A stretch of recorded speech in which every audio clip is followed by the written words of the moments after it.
এখন নির্বাচনের সময়, বুঝতে পারছেন, নির্বাচনী সমঝোতার কারণে কত কি করে আল্লাহ জানে। হ্যাঁ, এখন আমি যদি ওগুলোর মধ্যে মত দিতে যাই, আপনি আপনার সাবজেক্টের বাইরে কেন কথা বলেন?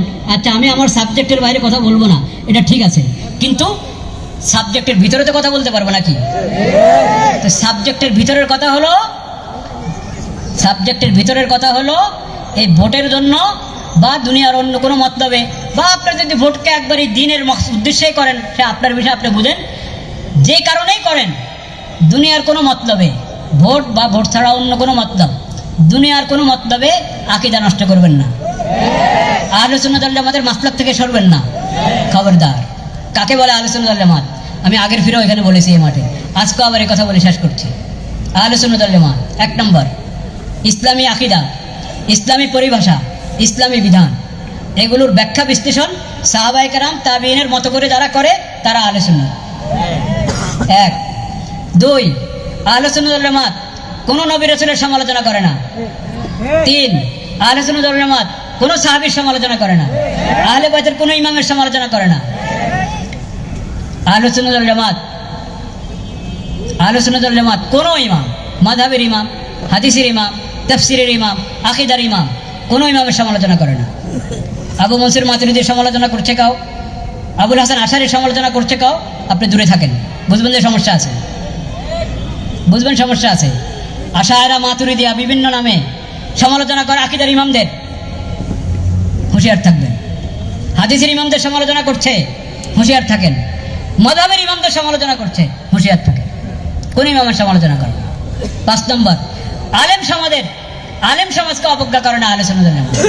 যারা আলেম সমাজকে অবজ্ঞা করে, মানুষকে আলেমদের থেকে বিচ্ছিন্ন করে, দূরে সরায়, আলেমদের ব্যাপারে বদগুমান এবং বদজবান করে তুলে মানুষকে, তারা কখনো আহলে সুন্নাতের লোক হতে পারে না। তাহলে আপনি এই মাপকাঠি দিয়ে চিনে নেন। 5টা কথা বললাম, ইসলামের আকীদা, ইসলামের পরিভাষা, ইসলামের বিধানগুলো, এগুলোর ব্যাখ্যা বিশ্লেষণ সাহাবা তাবিঈনের মতো করে করে, এর বাইরে জানা, এরা আহলে সুন্নাত ওয়াল জামাত। 1 নম্বর আলামত, বরং এটা হাকিকত আহলে সুন্নাত ওয়াল জামাতের।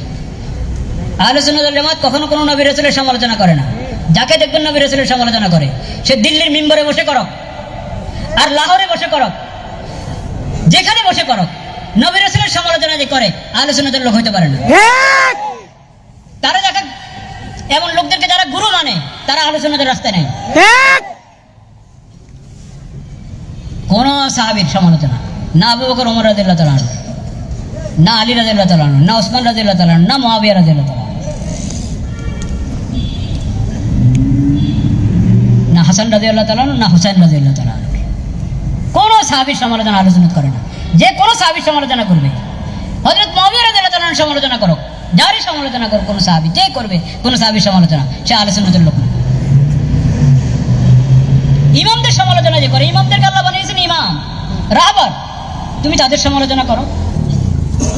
ইমাম আবু হানিফার সমালোচনা করো, ইমাম শাফি, মালিক, ইমাম আহমদের সমালোচনা করো, হাদিসের ইমাম ইমাম বুখারী, মুসলিম, তাদের সমালোচনা করো। আকীদার ইমাম আবুল হাসান আশারী, আবু মনসুর মাতুরিদি, ইমাম তাহাবী, তাদের সমালোচনা করো। যে কোনো শাস্ত্রের যাদেরকে আল্লাহ উম্মতের জন্য রাহবার বানিয়েছেন, তাদের যে সমালোচনা করে, সে আহলে সুন্নাতের লোক হতে পারে না। আলেম সমাজ হলেন ওরাসাতুল আম্বিয়া, তারাই যোগ যোগে ইসলামের সঠিক শিক্ষাকে ধারণ করে রেখেছে। ইয়াহমিলু হাযাল ইলমা মিন কুল্লি খালাফিন উদুলুহু ইয়ানফুনা আনহু তাহরিফাল গালিন ওয়া ইনতিহালাল মুবতিলিন ওয়া তা'ওয়িলাল জাহিলিন। তুমি ঢালাওভাবে পুরো আলেম সমাজকে অবজ্ঞা করো, আলেমরা কি বুঝে, আলেমরা কি জানে, বাদ দাও আলেমদের কথা।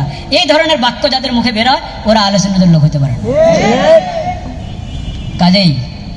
কাজেই হালাত যেমনে হোক, আকীদা ব্যাপারে মজবুত থাকতে হবে, আহলে সুন্নাত ওয়াল জামাতের মাসলাকের উপরে মজবুত থাকতে হবে। আল্লাহ তাআলা সেই তৌফিক আমাদেরকে দান করে। ওয়া আখিরু দাওয়ানা আলহামদুলিল্লাহ।